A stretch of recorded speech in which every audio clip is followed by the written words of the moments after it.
ओम अज्ञानतिमिरान्धस्य ज्ञानाञ्जनशलाकया चक्षुरुन्मिलितं येन तस्मै श्रीगुरवे नमः। श्रीचैतन्यमनोभीष्टं स्थापितं येन भूतले स्वयं रूपः कदा मह्यं ददाति स्वपदान्तिकं। वाञ्छाकल्पतरुभ्यश्च कृपा सिन्धुभ्य एव च पतितानां पावनेभ्यो वैष्णवेभ्यो नमो नमः। जय श्री कृष्ण चैतन्य प्रभु नित्यानंद श्री अद्वैत गदाधर श्रीवासादि भक्तवृंद। हरे हरे कृष्ण कृष्ण कृष्ण हरे हरे, हरे राम राम राम हरे हरे।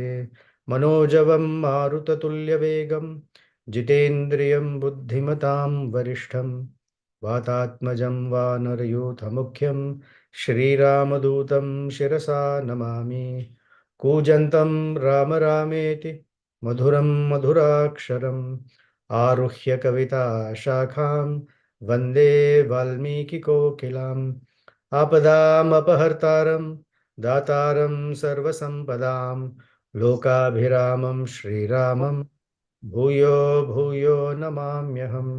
दक्षिणे लक्ष्मण நீதான் ஏதோ ஆரம்பிப்ப ப்ளீஸ் சரி விட்டுரு அதோட ஒரு தடவை அடிச்சுட்டா நீ விட்டுரு वन्दे रघुनन्दनम्।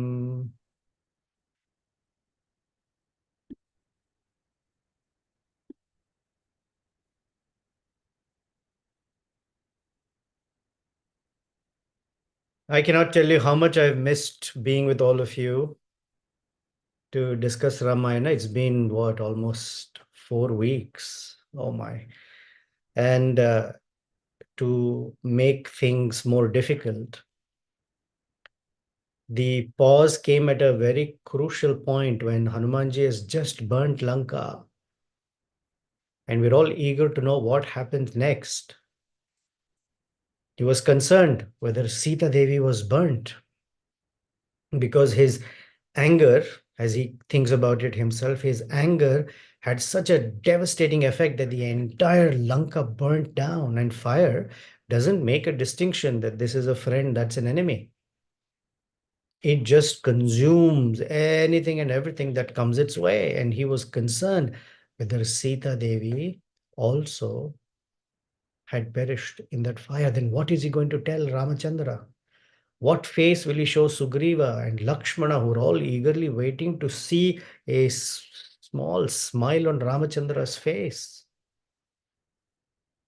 What happens to all the residents of Ayodhya when they come to hear that Sita Devi has not returned because she got burnt in the fire? And such a despondent Hanumanji then gets very auspicious indications that perhaps nothing has happened to her. And then he quickly goes to the Shimshupa tree and then he sees her there. And we had stopped right there. What did they talk about? What was the next thing that Hanumanji did? Is all that we've been, at least I've been very eagerly waiting to share with all of us, and each one of us then nourishes the other. I'm waiting to be nourished by you and your reflections of what it means to you. We're going to cover almost 1.5, maybe 2 chapters. So I'm not going to speak particularly the verses as of now. I'm going to narrate to you what happened up until a point.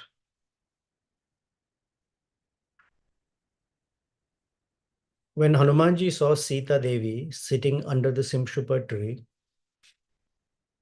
the rest of Lanka had burnt down.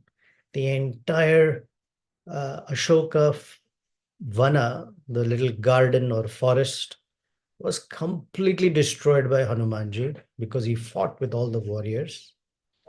Just that area where the Simshupa trees and Sita Devi is sitting somehow was not demolished, destroyed, or burnt. And she was still sitting there, completely lost in thoughts of Sri Ramachandra, pining and waiting for what her fate will look like shortly. It is at a point where she is beginning to lose hope again. At this point, Hanumanji comes back, offers his obeisances to Sita Devi, and tells her, "Oh, I am so happy to see you that in this entire destruction of Lanka, nothing has happened to you." And now Sita Devi, as she's looking at Hanumanji, Hanuman is turning and walking towards a particular place from where he is going to return back. So he tells Sita Devi, "Please give me permission.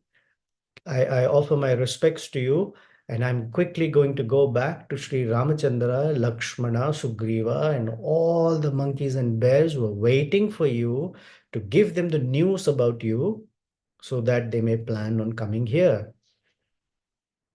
At this point, Sita is walking with Hanumanji and constantly looking again and again at Hanuman. And she says, "Oh, my dear son." She uses the word Tata. Tata sometimes is referred to as father, sometimes to as son. It's a word or a phrase of endearment to mean my dear. In this case, my dear, because he's another man, the my dear would mean as if he is her son. And he says, "Oh, my dear son Hanuman, can you please wait another day? Stay here, hidden between the leaves and somehow in disguise. Stay here for one more day. And maybe tomorrow morning you can go. Because by your association, this mountain of sorrow that I have might reduce for a short while when I have your association. Please stay." But Hanumanji doesn't seem like he wants to wait because he's on a mission. Then she says, I otherwise I have no hope. I don't even know what will happen to me." So she has a doubt and she offers that doubt to Hanuman. There are only three persons in this entire creation who can cross such a formidable ocean without any difficulty. One is Garuda. Second is Vayudev, your father. And third is you. So my question to you, Hanuman, is how is it possible that when the news of my surviving here is given to Ramachandra, Lakshmana, the two princes, and the word uses Naratmajaha, the sons of a human being, and all these monkeys and bears, how will they be able to come here? I don't see any hope. I don't see a possibility. So Hanuman assures her, "Oh, my dear Sita Devi, please don't worry. Sri Ramachandra and Lakshmana with their arrows will decimate and destroy Ravana, his entire clan, the entire Lanka will all be finished, and you will return back to Ayodhya as the queen of the place. Please don't worry at all." So as she is looking on, Hanuman turns, circumambulates Sita Devi, moves up to the place where the Arishta mountain is. He climbs on the Arishta mountain, crouches down, and starts to push down on the mountain, very similar as to how he had taken off. This Arishta mountain is about 80 yojanas wide and about 80 or 100 yojanas, or some such massive mountain. And as Hanuman is pressing down on it, Valmiki dedicates many, many verses, which I recommend you study on your own. where the mountain now looks as if it is a person, and the entire description of Mount Arishta is the description of a person. I'll give you an example. The Arishta mountain is so tall that the peak goes above the clouds. So the white clouds that are draping the peak of the mountain, Valmiki says, looks like a man wearing an uttariya, a top cloth. And now, as he's pressing down, the different minerals are exuding from the mountain, and the mountain has become colorful again. Although this thick of trees, still it is becoming colorful. The Vidyadharas and their concerts are again flying away. There is the shrieking of the animals and serpents and nagas, and suddenly Hanuman takes flight. And the force with which he takes flight, the entire Arishta mountain gets pushed down into the earth. There is no more Arishta mountain. Finished. And it is pushed down so much as if it has gone down to Patala Loka. So the residents in the lower worlds also came to know, oh, Hanuman is returning. And that flight is so powerful. As Hanuman is flying, Valmiki now describes the sky to look as if it's the ocean. The entire sky is described as an ocean. Now, the sky is not an ocean. However, if the ocean is clear blue, when you look out into the ocean, the point at which the sky meets the ocean, that point or that line becomes almost indistinguishable because both are blue bodies. One is a massive sky, the other is a massive ocean. And at the horizon, you can't make that distinction. So Valmiki describes an entire chapter of Hanuman's return, which I'm abridging because verse after verse after verse is the description of Arishta mountain and the description of how the entire path back looks like. So we'll touch upon it a little bit. Valmiki says the entire sky looked like an ocean, and all the luminaries who had come to witness this fantastic jump back looked like the stars, looked like little fish in the water. The sun and moon were both visible. The only time when sun and moon are both possibly visible is either early morning or just before sunset. The sun is just about to set, the moon has just arisen, and you can see both. So he says both of them looked like red lotus and white lotus in the ocean. Indra's retinue, all the residents of the higher planets had come to witness Hanuman, and Valmiki says that Airavata looked like an island in that ocean. And Hanuman is moving swiftly along the path of Vayu. As he is moving back, we remember that the first time when he had jumped from place where all the Vanaras were towards Lanka, he had met Mount Mainaka. This mountain is still there waiting. So Hanuman comes back and very fondly caresses the mountain again, as if to say thank you, and then continues. Now, as he is moving with great velocity. And as he's flying through the clouds that he is passing through, sometimes he's visible, sometimes he's behind the clouds. Again, he's visible. Valmiki says it's like the moon that sometimes becomes visible and is sometimes hidden by the clouds. But Hanuman, as he is moving towards Mount Mahindra, back to where he had originally taken off from, There is a loud clap in the sky because Hanumanji has broken the sound barrier, if you will, and is moving at very, very high speed. And when he sees down that area of Mount Mahendra, he lets out a loud roar. All the Vanaras, Jambavan, Angada, they hear this. And that loud cry of Hanuman is a signal for them that their beloved friend has returned, and that cry is a cry of victory.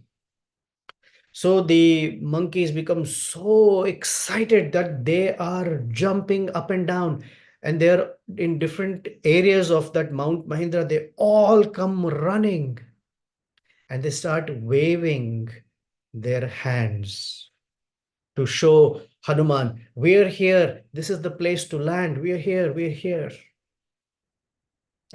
And the waving of their hands, Valmiki says, it looks like how human beings pull up their cloth and wave to show a person where they are. We all have experience of someone waiting for us at an airport, and the airport is very crowded. We're coming out of customs and immigration with our little carriage with suitcase. A lot of people eagerly waiting to see their own relatives, and our eyes are scanning through where is my friend and relative. And suddenly, when our friend sees us, they wave. And if they're at a further distance, they will wave their top cloth or their hat and show us as an indicator. That is how it looked. It is the reception of the jubilous friends when they're whether dear Hanuman, on whom they had rested their entire hopes and their lives. Because if they went back to Sugriva and said, guess what? We have no news of Sita Devi. Sugriva had promised that he's going to kill everyone if they don't come on time and give their report. So their entire hopes, their lives are resting. Their fate is resting in Hanuman's hands. But they recognize that cry of victory. And as they are eagerly waiting, Hanuman lands. Now, when I say Hanuman lands, we may have a picture of a massive plane like a Airbus 380 or a Boeing 747 landing. It's not like that. He landed with such force that Valmiki says that on Mount Mahendra, which had already been crushed by him, another mountain landed. It is with that force that he landed right on the spot from where he had taken off. Such a loud, thundering sound with which he landed. And that made all the Vanaras so happy that their eyes became big. They were all excited. They were all eagerly waiting, each one of them pushing each other, wanting to be the first to greet Hanuman. When one's spiritual master or some Vaishnava comes to a place where everyone's eagerly waiting, somehow or the other, the crowd is always eager to see that may I be the first to be glanced upon. May I be the first to greet and say something. There's a clamor around that person. Similarly, Hanuman is returned. He's a great acharya, a guru. On the one hand, Sita Devi did not want him to leave just yet because separation from a guru is very hard. And Hanumanji did not wait because he has a mission. The mission is, had he waited, then she would might say, wait some more, and then wait some more. But his interest is to see Ramachandra smile and to make sure that Sita Devi is relieved of this misery. So although temporarily, in the short term, it would be wonderful for him to stay back and give Sita's heart some solace. Hanuman always has the grand picture that why continue the false hope within this world and give some external soothing solution than relieve the person completely from their misery. Therefore, Hanuman did not wait. The spiritual master is always focused and moving on his mission because he has so many persons still waiting. And so when he lands, all the Vanaras represent the great acharyas on whose behalf the spiritual master takes on the responsibility of relieving the conditioned living being. So they are very, very excited.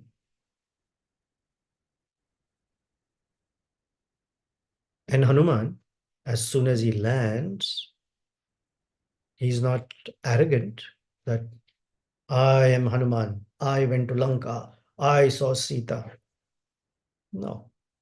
Very humbly, he offers his obeisances to Jambavan and all the other elderly Vanaras that are there. Then he goes and pays respects to Angada. After all, Angada, who's much younger, but still the prince of the Vanaras and the leader of this group. So, as far as the team is concerned, Hanuman, although playing the most important role on that team, defers and offers his respect to Jambavan, Angada, and all the other elderly persons who are in that group. And Hanuman says, Drashta Sita. Now, in English, we say, I saw Sita, which that's not how he says it. Drashta has been seen. Sita, Sita, by me. By saying Drashta, within the Sanskrit declension itself, it is has been seen by me. So the acharyas give explanation that instead of he could have said Sita Drashta, but there's a problem. To say Sita Drashta, it may wrongly be understood as Sita Adrashta, that I did not see Sita. And all Jambavan and all the monkeys, Vanaras who were waiting with their lives hanging from a very thin string would possibly fall unconscious and even may die. Or if Hanuman considers the importance of time, that life can go away at any moment, a person can be speaking and they can die. There is no guarantee of whether a person can even utter the next word. So if he had said Sita and let's say he died, the Vanaras would not know what happened. So why waste words by saying Sita and not giving the message? So he said Drashta. Now, whether he can say anything else after that or not, everybody knows what he means. Drashta, I saw Sita. And so it is said that even in the midst of all of this, Hanuman is called Buddhimatam Varishta, the best of the most intelligent persons who knows time, place, circumstance, what to say, what word to say, how to say it, said Drashta Sita. And just as Hanuman lands and meets all the monkeys and he says Drashta Sita, there is a celebration like anything. Jambavan and others let out a massive roar. Some monkeys are shouting. Like whenever you see a group celebrating something, you can see how Valmiki has captured all of that so long ago. Some were jumping up and down. Some monkeys were lashing their tails to the ground and making very loud whipping, cracking noises. Some monkeys went up to the trees and shook the trees like anything. Some monkeys went from the top of one tree and jumped to another tree top. Some monkeys roared. Some monkeys made this noise, killa killa. This is a screechy noise that they make. So the entire place there was celebrating in jubilation. They were rolling, they were jumping, they were thumping, they were crackling, they were shouting, roaring, all sorts of ways of celebration. When that celebration became over, they held each other's hands. Hanuman grabbed Angada's hands and went and sat at a particular place. All the Vanaras surrounded them. And so Jambavan, as the elder says, we can tell that you have returned victoriously. Please tell us, how did you cross the ocean? What happened when you met Sita? What did you speak to her? Did you see Ravana? What else were your experiences there? Tell us in as much detail as possible. Also tell us what are some things that are okay to share with others and what are some things that are meant to be kept confidential. Because what happens is, if Hanuman doesn't warn ahead of time that there are certain things that are meant to be confidential, any monkey can just utter it in front of Sugriva, and then the rest of the group looks bad, and Sugriva, the king, may not like it. He may become upset. So let's agree as a group what we will say and what we will not say. If required, that something should not be spoken. Please, Hanuman, tell us in as much detail as you can. So the point here is to celebrate the success of others. Hanuman's returning from Lanka and receiving a hero's welcome reminded me of our Srila Prabhupada, who went to the West or came to the West, and some initial challenges, but then some very fast success by the grace of Krishna and Rupa Goswami and Chaitanya Mahaprabhu, Lord Nityananda. So when he came back to India a few years later, received a hero's welcome. And as Prabhupada went through the streets of Delhi and then Surat, people clamored around him. And Prabhupada had brought what he called his dancing white elephants. And people were so eager to see, wow, these foreigners, the white people turned into Vaishnavas. They're wearing Vaishnava tilak, dhoti, kurta, sari, chanting Hare Krishna on beads and singing Sankirtan, living a life of strict principles that they take for granted and lived without any restrictions. They becoming obliged to Prabhupada, especially younger people, and Prabhupada is like their grandfather. What had Prabhupada done? He had introduced and taken over the West with his mission of bhakti, as given by Sri Chaitanya Mahaprabhu and Lord Nityananda and the entire Guru Parampara. So he received a hero's welcome, just the way Hanuman received hero's welcome, because he came back from a formidable mission across the ocean. Now, the point to note here is the unity among all of them. And this is an important lesson for us. As a family of devotees or aspirants, even if it's in the workplace, although workplace is a little harder, but still, it is the victory of the team that's more important than an individual success. Because each team has members that have their own strength. Yet there may be one person who may have accomplished something exquisite, excellent, but the benefit and the credit is the entire team's, and the team, without envy for each other, celebrates it as if it was their success. None of them there thinks, oh, really? Why did Hanuman get all that? I should have gotten it. They didn't think like that, because each knew their strength and each knew how best they can contribute to that team.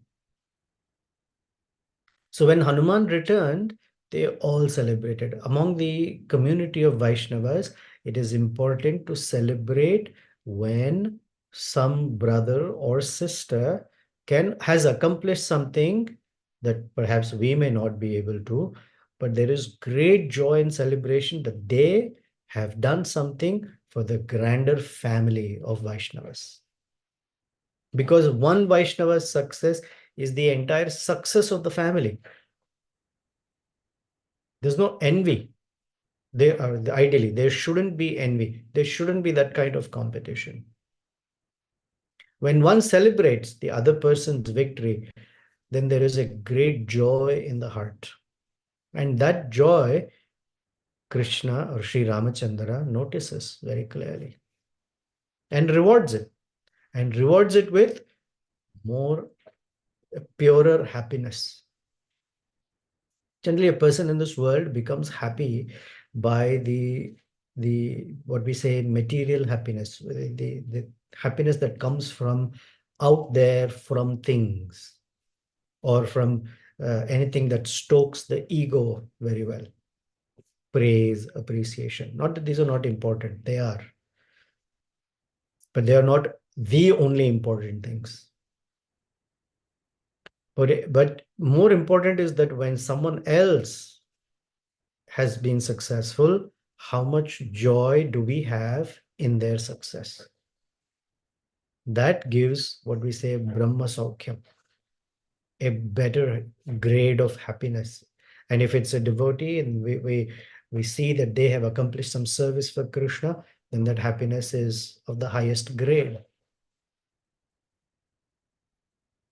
And so Valmiki, being the great Acharya of his time, wants to teach human beings, all of us, a lovely lesson that all the monkeys celebrated, all the bears who were with Jambavan and Jambavan the elderly, they all celebrated Hanuman's success without any envy, without any sense of begrudging or little murmur on the side.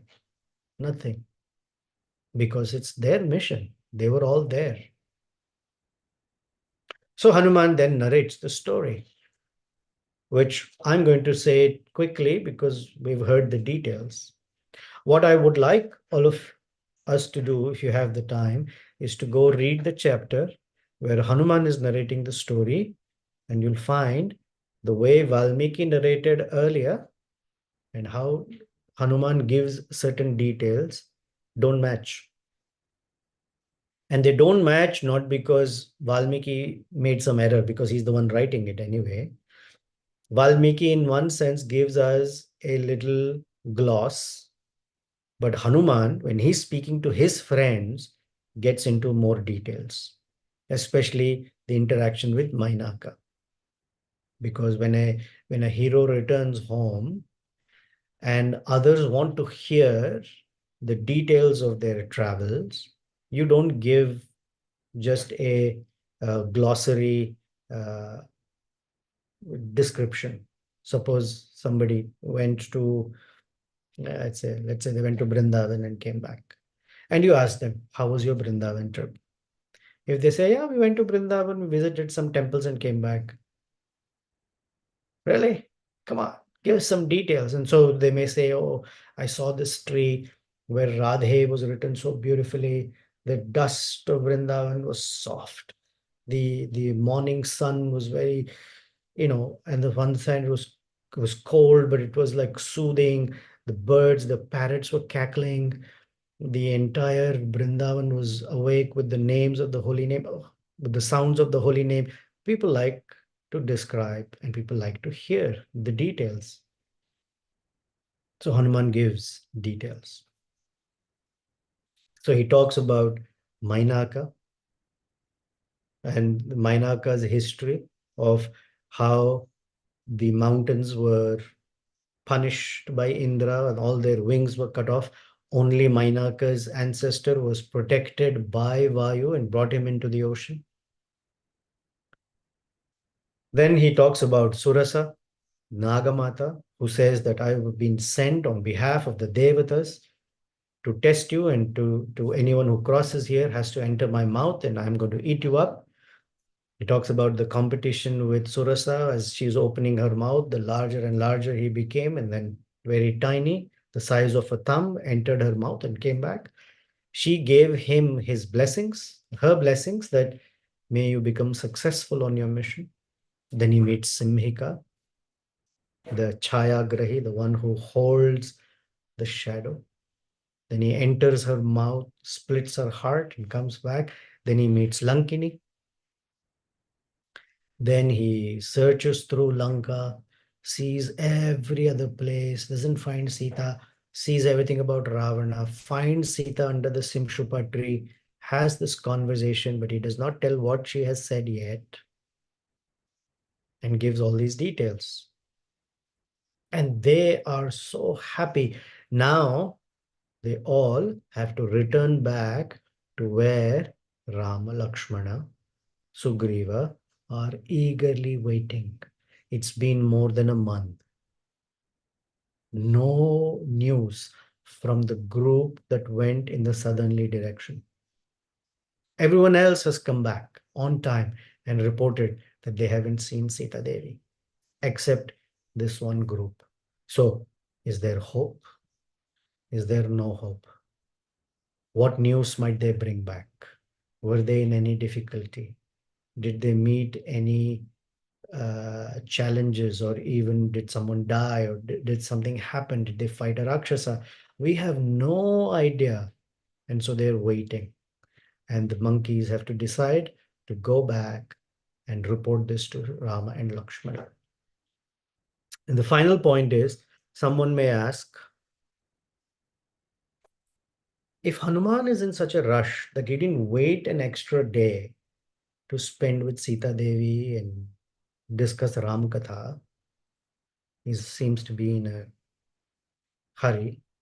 Then he lands here, and instead of going directly, why is he sitting down and having all this katha, discussing it? So there are a couple of reasons. One, Angada is the leader. It is Angada's team. So Hanuman will not cross over that line of etiquette and go straight to Ramachandra without reporting to Angada and Jambavan, who's the senior by age and experience. Because Hanuman considers himself a tiny servant of this big group. There is no pride in Hanuman. I have accomplished. No, he comes and reports back to his team leaders. And they will decide the next course of action. That's number one. Second, among Vaishnavas, it is an important thing to appreciate that the association with Vaishnavas is more delightful than perhaps the association of the Lord himself. It gives the Lord more pleasure to see that his devotees are discussing between themselves. Madchitta madgata prana bodhayantascha parasparam. And from that, tushyanti cha ramanti cha. Kathayantascha mam nityam. They're constantly speaking about me. So the devotees find greater joy in being with each other and discussing Ram Katha than necessarily being with Lord Ramachandra or being in Ramachandra's presence. Because in Katha, there is so much relish. That's an important principle that we learn from Valmiki Rishi. It doesn't mean being with Ramachandra is any less. I don't mean to convey that at all. All of them are thinking about what is pleasing for Sri Ramachandra. Yet, they have to discuss among themselves katha, because that katha enriches them. And then they will go as a team represented by Angada to convey this message. Now, is Angada who's going to narrate all of it? No, Hanuman will. But that's the right way to doing it. And therefore, Hanuman meets with them, and he's also happy to see his fellow fellow devotees of Sri Ramachandra and go back and report to Sri Rama and Lakshmana and Sugriva after all. But something happens along the way. After all, they are young, mischievous perhaps, and also in a celebratory mood. So while they are going towards Lord Ramachandra, something happens along the way, which we will have to wait to find out what happens when we meet next week. Meanwhile, let's see if there are any thoughts, reflections, questions, comments, anything you want to share.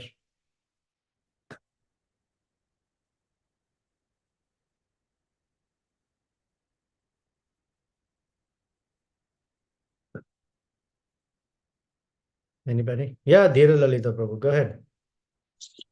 Hare Krishna Prabhu. One question, so one principle we often hear, whether it's your lecture or Shyam Kunda Prabhu is speaking or Maharaj lecture, that we do this devotional service, devotional activities to please Krishna. And that is our mood, or that is the motive we should have when we execute the devotional service. Mm. But something other, this mood does not come in the sense that the motivation which drives me, that okay, when if I chant, it will nourish me. If I chant, I will relish it, relish the class or relish the lecture. But when I think, okay, let me do for Krishna, then same those feelings, I don't find those feelings at all relishing, or I will love to do it. Okay, then it will become more mechanical, or ठीक है, duty जैसा करना है. So how do I come out of it that the whatever motivates to do it for myself, the same motivational, the same rasas or same feeling I should have when I try to do in that mood of pleasing Krishna or Guru Maharaj? Yeah, lovely question. And you're verbalizing perhaps many of our similar disposition or fate. I've been reading every day before japa some lines from the living name. And one of the daily meditations is Shachinandan Maharaj writes that try to go from the eager achiever mode to a humble receiver mode.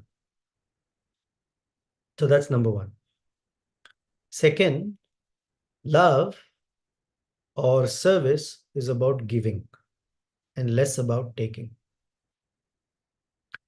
Yet, we as conditioned beings are accustomed to what will I get out of this?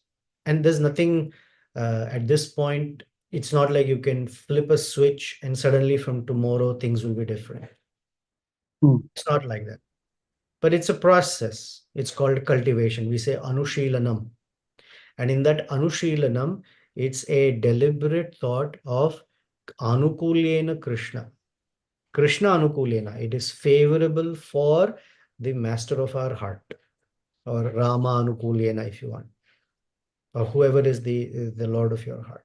It is anukula. Service is about the pleasure of the person being served, not the pleasure of the servant. So the principle of taking, which we are so accustomed to, any conditioned being is very accustomed to taking. The language of love has to change to giving of service, pleasing the person who's being served. That's the inflection point in the curve, or the transformation point. And that also comes when one receives mercy. My dear Krishna, I engage in my sadhana mostly for my sake. And unfortunately, that is my condition. Your grace can change anything. It can do wonders that are unimaginable. The grace of my spiritual master, the Vaishnavas, can do anything. I eagerly wait someday that it will change from taking to giving. Please help me until that time. And please help me beyond. Help me give your mercy so I can give. I can give seva instead of taking meva. Mhm. Mhm. It's giving. It's all about Yes, offering service. got it. That's the nature of love. Mm. So we wait. We wait. Tate anukampam susamekshamana. We wait. We eagerly anticipate and wait for te anukampam, your mercy to come. Mm. Hemangi and I have been talking because we were supposed to give a seminar.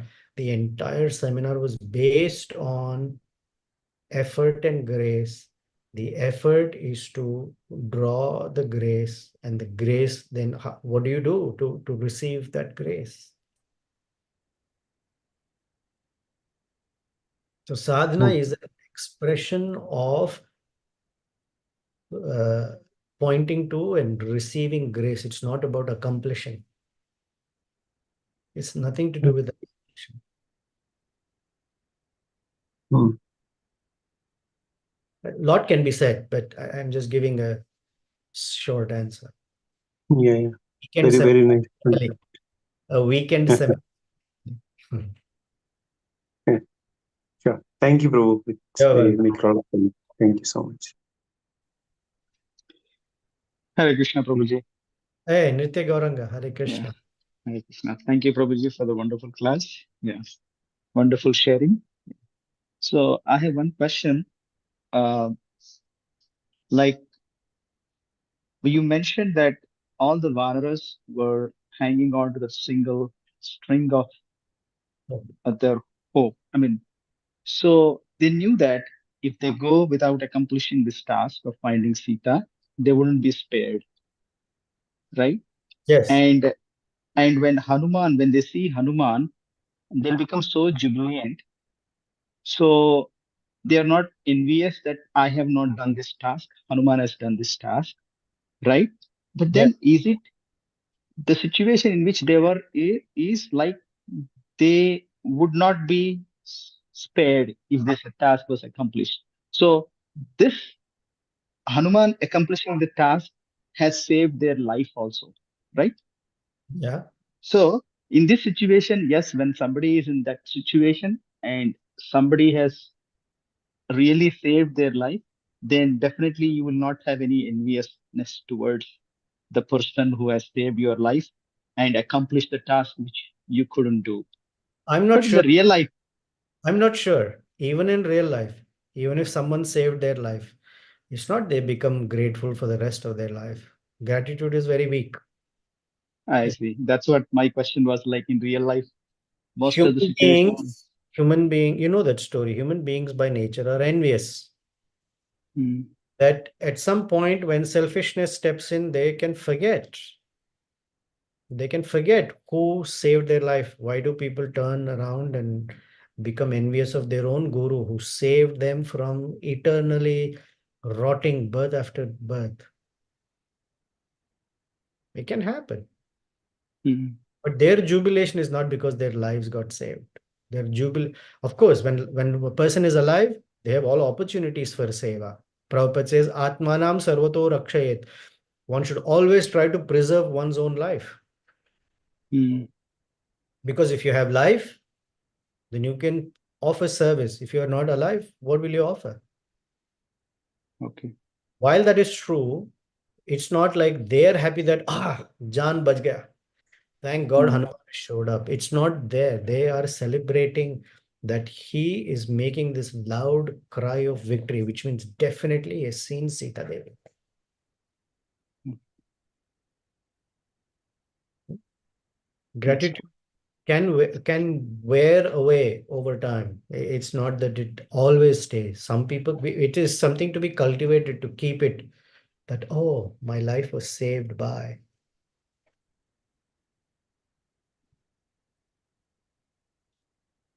But yeah, can I ask the following But there question? can be blindness too. Karna had this fidelity to Duryodhana when Duryodhana turned out to be a terrorist.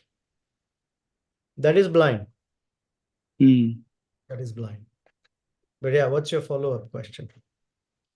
Like when you're doing some services, your partners may not be your saviors, right? But still, how can we still have developed the gratitude even towards somebody who has really not been part of your lives, but they were just part of one service they have come in. You may not be really interacting them much with, but still at the same time, not how not to have this envious nature when they have accomplished the tasks. Because So, what they have accomplished is a glorification of the Supreme Lord and his consort. hmm, Param Jayate Shri Krishna Sankirtanam. That is the glory. And that's what we celebrate. Wow, that person, whoever that person is, was able to do something that I mean, my imagination is not possible, but they did it. And that glorified Radha and Krishna, Sita and Ramachandra, Lakshmi and Narayana, or Chaitanya Mahaprabhu and Lord.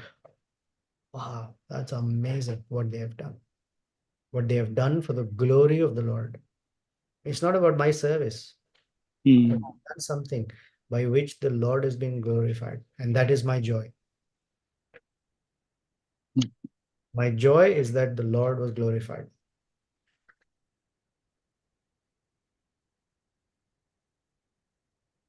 And yeah, that my joy is how wonderful an instrument that person was. yeah.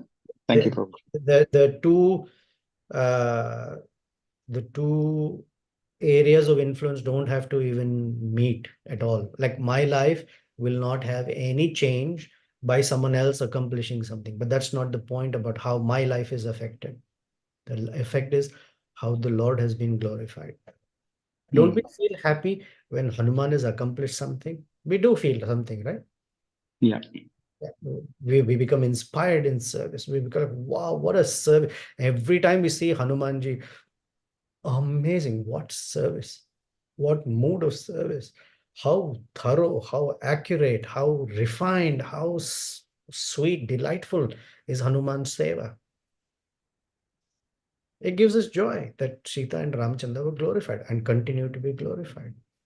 Great, lovely. We be inspired too. yeah, Or this devotee, that devotee, this one, that whoever, contemporary or from the past, their contribution glorifies the Lord and we become happy by it. yeah.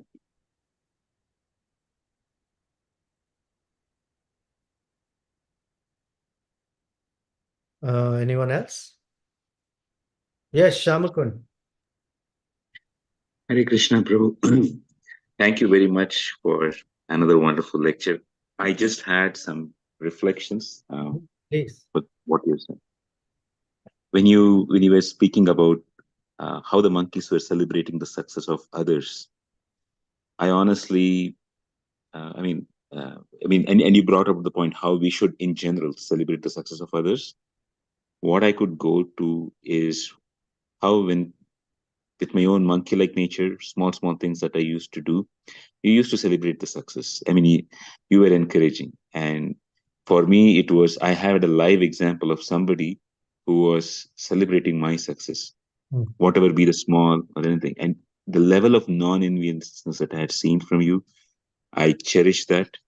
It's a role model. It's one thing to say or read something in theory, and another thing to experience it from somebody else. So thank you for being an embodiment of what you are speaking today, Prabhu. I have had my dark phases too. No, Thank you for thank you for your kind word. and you also said, like, when the monk, like Hanuman could have just said, "Hey, pack up. We all have to go to meet Lord Ramachandra," but he spent time because he doesn't want to gloss over the details with others who want to hear from him. Right. And I feel that often, me and many others like me, we have a lethargy in our spiritual life.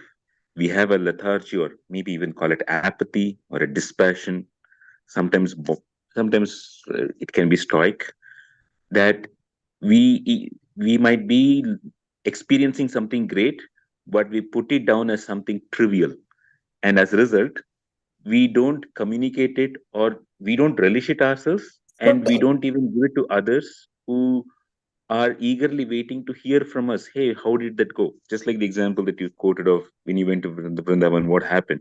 It was nothing. So this was an eye opener that uh, the more we are dive into katha, it is a lack of absorption in katha that makes us so indifferent to us. So thank you for bringing that point. Um, one other point was you mentioned about the Arishta mountain as Hanuman was pressing, and I think like the word Arishta, you had expressed earlier also, it means sins, and Yes. Hanuman was pressing on the sins. So he pressed on the sins on the one time, and he was jumping from one side on the other side also, and it was so touching to hear this episode that the guru is required to remove the squeeze away the sins and all unnecessary uh, what do you call our our we have an affiliation to matter, and it's the guru is required to take it out. And it was so nice, this episode where Hanuman is telling Sita, wait and you'll come back. It so much mirrors what happens in the Brihad Bhagavatamrita too. The guru says something and says, we'll come back, but until then you practice. So it's so dynamic, it all comes up together. And uh, as Hanuman was coming, you mentioned so nicely, like the devatas in the sky, they look like the fish, etc. Recently, I I heard one quote, or I read one quote from His Holiness Mahavishnu Goswami Maharaj. He said, a genuine attempt to control the senses immediately attracts the Lord's mercy. And Hanuman had not just controlled it, not just senses, but his whole inner being was for the purpose of Lord Ramachandra. And that attracts the devatas. So thank you for bringing all this stuff together. Oh, you're welcome. It's not my words, but since we are churning the topic, I will end with something sweet, because there is a Sanskrit phrase, right? Madhurena samapayet. One should finish with dessert, something sweet. Hanuman, when he is jumping from Mount Mahendra towards Lanka, he says, Yatha Raghava Vinirmukta Shara Swasana Vikrama Gachet Tadvad Gamishyami Lankam Ravana Palitam. I'm going to be an instrument in the hands of Sri Ramachandra, like an arrow released by him. And then as he jumps here, he finds many obstacles or tests, if you will. We discussed all of that. The demigods intentionally wanted to test whether Hanuman will be accomplishing or is capable of accomplishing his task, how his intelligence will work. On the return, they're all celebrating. Because from here, he has not met Sita Devi yet. So he's going as the Ramaduta. Because he has met Sita Devi, he has now become Ramadasa, and moving the Arishta mountain means even greater accomplishment that is now celebrated even by the demigods. So until there is the grace of Devi, Sita Devi, Radharani, the Hladini potency, one's success is not complete. It is only up to the point of accomplishing control over senses, but the real is when the grace of the consort of the Lord is also there. To become Ramadasa. That's the point, that it's the grace of Sita Devi is important. So the same description is there back, that everything looks, because when he's coming, we don't hear any description of how the sky is looking like, the ocean, the sun and the moon, and the Airavata being there, the demigods being there. On the way back, yes. Okay, I thought Hemangi wanted to say something.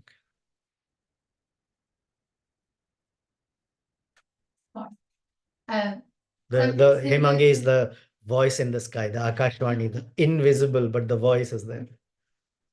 Yeah, I was also appreciating like Shamkund when you were talking about when you gave the example about going to Vrindavan and people say, it was nice, and then the difference between actually describing the experience, it kind of I don't know for others it does or not, but it kind of reminded me of a point or a class that Maharaj gave in Festival of Holy Name, the recent Festival of Holy Name, where the title was Chanting with Attention. And Maharaj was saying how inattention is a root cause of all the anarthas. And I was thinking, and then Shamkund, I was still mulling over that point, and when Shamkund was saying, how, and even Dear Lalita Prabhu's question, I'm doing it for myself, but not for Krishna. And I was just thinking that actually, because we are not absorbed, like how Shamkund, we are not, the more katha has to happen, because that absorption is not there, the attention is not there, like for whom and to whom, we are doing what we are doing. So that came out very well in today's class through Hanuman's example, like how he was always very attentive to not only the devotional aspect, the internal mood, but even the external nuances, the etiquettes, like when he said he could have gone to, Lord Ramchandra directly, but he didn't because Jambavan as senior, Vaishnava was there, and then what's his name?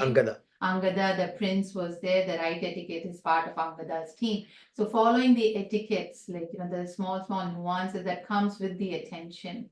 And again, there is a second lecture from Festival of Holy Name where Maharaj was saying the respect class, and that Maharaj was saying, and I at least Maharaj would have said, and other speakers would have said for so many years, but this retreat it kind of stuck in my consciousness was the statement Maharaj made. He said that actually giving respect leads to actually deep respect is greed.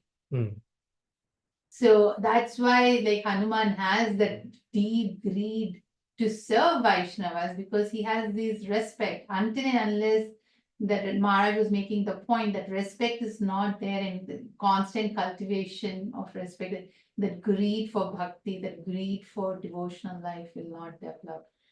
I'll end with this, that most devotees, if perhaps unconsciously, consider that bhakti is about me and the Lord. Actually, that is not the complete picture. It is me, the devotees, and the Lord. It is always through the devotees. My mercy descends only through devotees. It's never directly, always through devotees. And unless I am relishing, joyful, connected, and see the devotees as the ones recommending me to the Lord and the mercy also coming, unless that is there, bhakti cannot be palpably experienced. It is not between us and the Lord. It is between us and the devotees and the Lord. Then all three are in the picture.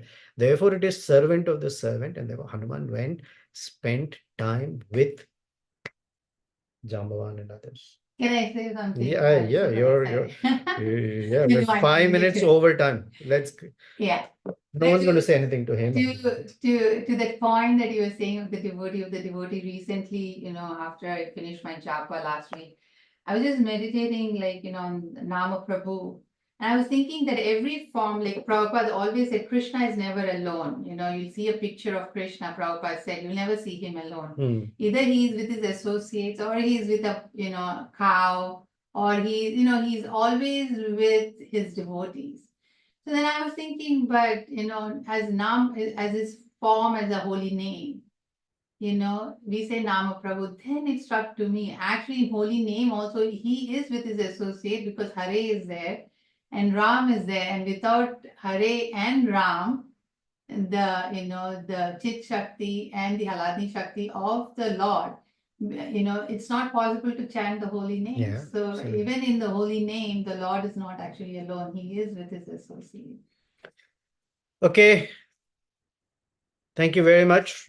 We can churn this topic on and on, but life calls, other services, work call. Thank you very much. जय श्री हनुमान जी, सीताराम लक्ष्मण हनुमान जी की जय, श्रील प्रभुपाद की जय. Jai. Our hero Sri Hanumanji teaches the finer nuances of both the internal and the external sophistication, finesse of executing and demonstrating bhakti.